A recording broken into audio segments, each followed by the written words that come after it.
Emmanuel Massart is the Deputy Coordinator of Operations for the Middle East for Doctors Without Borders. He joins me from Saida, Lebanon, south of Beirut. Appreciate you talking with us. Thank you.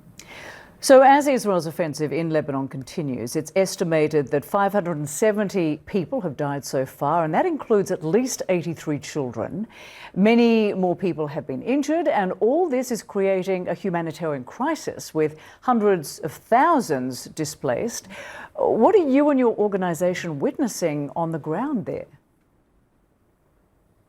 What we see today in all over Lebanon, but especially in the south of the country and South Beirut and in the capital Beirut, is a massive amount of people being displaced. You said it, more than 13% of the population of Lebanon is currently under evacuation order. So that's massive.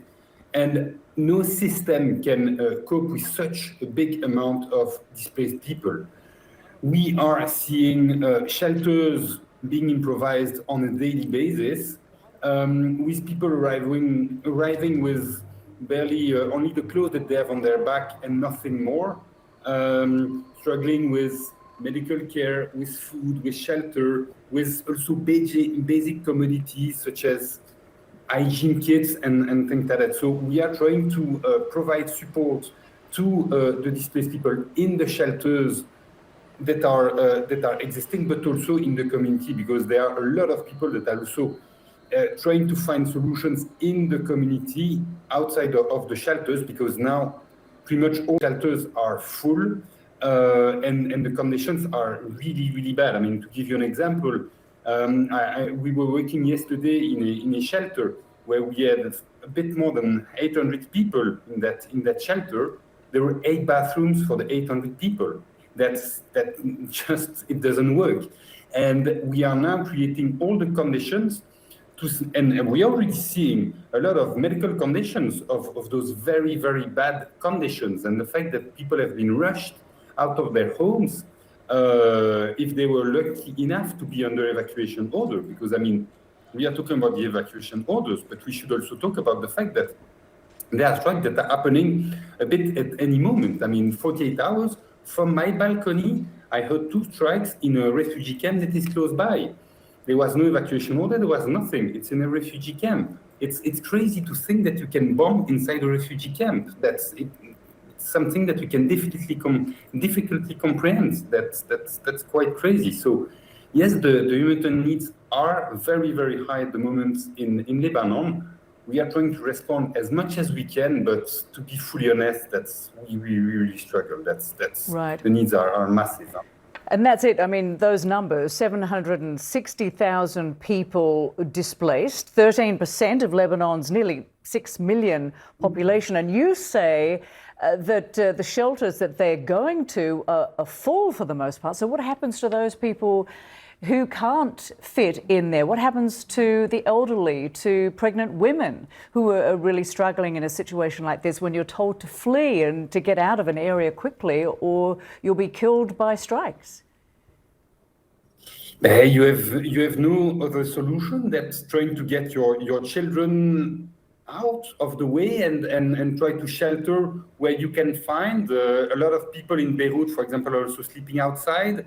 And trying to go from shelter to shelter to try to find a spot where they can at least have their kids sleeping for the night, which, I mean, the situation is terrible. And you talk about all the disabled people, because, I mean, there are also a lot of disabled people, of pregnant women and things like that, but we also need to consider the fact that there are people in the south of Lebanon, for example, that cannot move because the health condition doesn't allow them to move, or they have things that they cannot leave behind. And so we still have a lot of people left behind in the south of Lebanon that at the moment are totally impossible to access because it's way too dangerous. The strikes of the Israeli army are continuous in the south. So we cannot access those areas. So those people are trapped there. And yeah, you said it, a lot of people have not found a shelter. Huh? So the number of in the shelters today is 122,000. There is more than 700,000 displaced. So you can see that the vast majority of the people didn't find a shelter. So that's the conditions are catastrophic. Huh? And Emmanuel, what is your biggest concern as you watch this conflict play out across southern Lebanon and indeed across the Middle East? But there are multiple concerns. So the one is the safety of the people, because I said it, there are strikes that can happen any moment, anywhere. So is there any really safe places in Lebanon left? I'm not 100% sure. We have seen medical teams being targeted and bombed in the Bekaa Valley a few days ago. So even medical structures and medical services are not being protected by the Israeli army.